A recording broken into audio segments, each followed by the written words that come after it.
Hello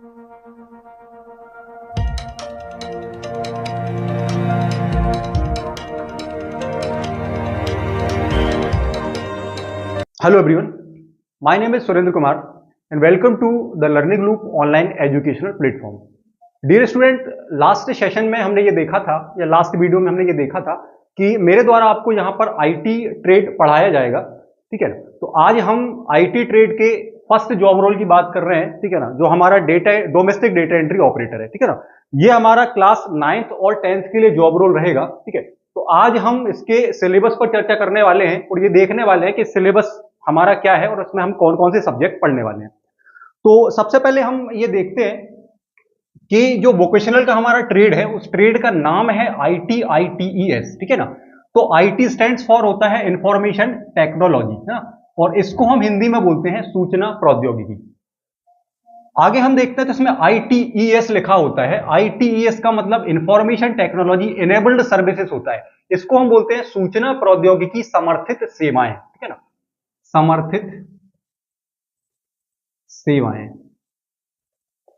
और IT stands for होता है इंफॉर्मेशन टेक्नोलॉजी, इसको हम हिंदी में बोलते हैं सूचना प्रौद्योगिकी, ठीक है ना। अब हम बात करते हैं, ये तो हमारी वोकेशनल की ट्रेड हो गई। अब ट्रेड के अंदर हमें जॉब रोल मिलता है जिसके अनुसार हमें काम करना होता है या जॉब करनी होती है, ठीक है ना। तो जॉब रोल हमारा जो होता है वो होता है डोमेस्टिक डेटा एंट्री ऑपरेटर। इसको हम शॉर्ट फॉर्म में DDEO भी बोल देते हैं, डोमेस्टिक डेटा एंट्री ऑपरेटर, ठीक है। अब हमारा जो जॉब रोल है वो बेसिकली क्लास 9th और 10th के लिए होता है। मतलब आप 9th में भी आपका जॉब रोल यही रहेगा और क्लास 10th में भी आपका जॉब रोल यही रहेगा, ठीक है ना।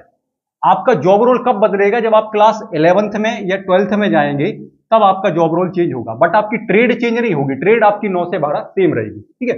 अब मैं आपसे बात कर रहा हूं कि जो हमारा जॉब रोल है इसके अंदर हमें बेसिकली 2 सब्जेक्ट पढ़ने होते हैं। पहला सब्जेक्ट हमारे पास होता है रोजगार कौशल, जिसको अपन इंग्लिश में एम्प्लॉयबिलिटी स्किल बोलते हैं। दूसरा सब्जेक्ट हमारे पास होता है डोमेस्टिक डेटा एंट्री ऑपरेटर, जो हमारा मेन सब्जेक्ट होता है। मेन सब्जेक्ट का मतलब ये बिल्कुल नहीं है कि आपको रोजगार कौशल नहीं पढ़ना है और केवल डोमेस्टिक डेटा एंट्री ऑपरेटर पढ़ना है, ठीक है ना। हमें दोनों को पढ़ना होता है, ये भी इंपॉर्टेंट है और ये बेसिक होता है ना, बेसिक सब्जेक्ट होता है या बेस सब्जेक्ट होता है। मतलब आप 9th में भी रोजगार कौशल पढ़ेंगे, 10th में भी पढ़ेंगे, 11th में भी पढ़ेंगे और 12th में भी आप पढ़ेंगे, ठीक है ना। तो हम बात करते हैं हमारे पास 2 सब्जेक्ट है, एक रोजगार कौशल है और दूसरा क्या है? Domestic data entry operator. अब जो रोजगार कौशल हमारा होता है, एग्जाम में यहां से भी क्वेश्चन बनते हैं, चाहे आप 9th क्लास में हो या 10th क्लास में हो। बेसिकली एक छोटी सी बात मैं आपको यहां बताना चाहूंगा कि अगर आप त्रैमासिक परीक्षा की बात करते हैं ना, ठीक है, जो हमारा क्वार्टरली एग्जाम होता है, तो त्रैमासिक परीक्षा में आपका जो पेपर होता है वो पूरा 100 मार्क्स का पेपर आपका होता है किससे? रोजगार कौशल से। और इसमें आपकी 3 यूनिट्स पूछी जाती हैं, ठीक है ना। रोजगार कौशल की आपकी 3 यूनिट पूछी जाती हैं।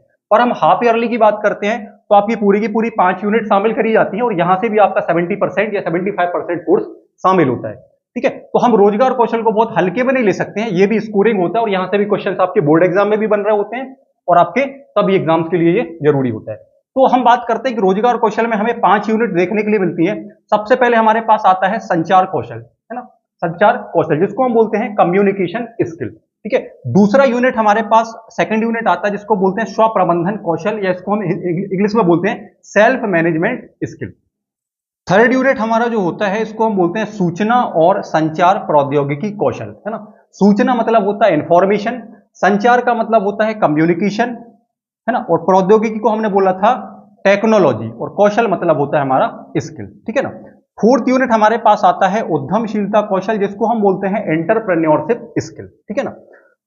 और फिफ्थ यूनिट हमारे पास आता है जिसको हम बोलते हैं हरित कौशल। जब हम सिलेबस को स्टार्ट कर रहे होंगे तो हम एक एक यूनिट को काफी डिटेल में पढ़ेंगे। हम संचार कौशल के सारे आयामों को या सारे डायमेंशंस को बहुत अच्छे तरीके से कवर कर रहे होंगे और मैं आपको यह भी बताऊंगा कि इस यूनिट के अंदर हमें क्या पढ़ना है ना। और दूसरे सब्जेक्ट पर हम चर्चा करते हैं तो हमारे पास जो दूसरा सब्जेक्ट आता है वो आता है डोमेस्टिक डेटा एंट्री ऑपरेटर। यहां पर हमारी जो फर्स्ट यूनिट होती है उसमें हम ITITS उद्योगों के बारे में पढ़ते हैं कि IT में और ITS में हम जब जॉब करते हैं तो कौन कौन से उद्योग हैं, इंडस्ट्रीज हैं, सेक्टर्स क्या हैं, सॉफ्टवेयर इंडस्ट्रीज क्या हैं, इन सब के बारे में हम यहाँ पर जानते हैं, ठीक है ना। इनके एप्लीकेशंस वगैरह भी हम देखते हैं कि क्या अनुप्रयोग होते हैं IT के, ये सारी चीजें इसके अंदर शामिल होती हैं। जब हम इसको पढ़ रहे होंगे तो काफी डिटेल में हम इसकी चर्चा करेंगे। यूनिट नंबर 2 हमारे पास आती है डेटा एंट्री और कीबोर्ड कौशल। यहां पर हम कीबोर्ड के बारे में बहुत सारी चीजें पढ़ते हैं और उसका बेसिक से लेकर हम एडवांस तक चीजें पढ़ रहे होते हैं कि कीबोर्ड में कितनी कीज होती हैं, कीबोर्ड के अंदर कौन कौन से स्किल हमें ध्यान रखने होते हैं, टाइपिंग स्किल क्या होते हैं, सारी चीजों को हम डिटेल में चर्चा करते हैं। थर्ड यूनिट में हम बात करते हैं डिजिटल डॉक्यूमेंटेशन की। डिजिटल डॉक्यूमेंटेशन का मतलब क्या है, यहां पर हम एक सॉफ्टवेयर के बारे में बात करते हैं जिसको अपन बोलते हैं लिब्रे ऑफिस। लिब्रे ऑफिस के अंदर एक सॉफ्टवेयर आता है जिसको हम बोलते हैं लिब्रे ऑफिस राइटर। तो लिब्रे ऑफिस राइटर में हम क्या करते हैं, डिजिटल डॉक्यूमेंट, मतलब हम कंप्यूटर में जब कोई डॉक्यूमेंट बना रहे होते हैं या कोई पीडीएफ या कोई भी डॉक्यूमेंट हम बना रहे होते हैं तो उसको अपन डिजिटल डॉक्यूमेंट बोलते हैं। तो इसके बारे में हम काफी डिटेल में यहां पर चर्चा भी करेंगे और प्रैक्टिकल के साथ चीजों को हम पढ़ रहे होंगे। अगला हमारा जो चैप्टर आता है वो आता है इलेक्ट्रॉनिक स्प्रेडशीट।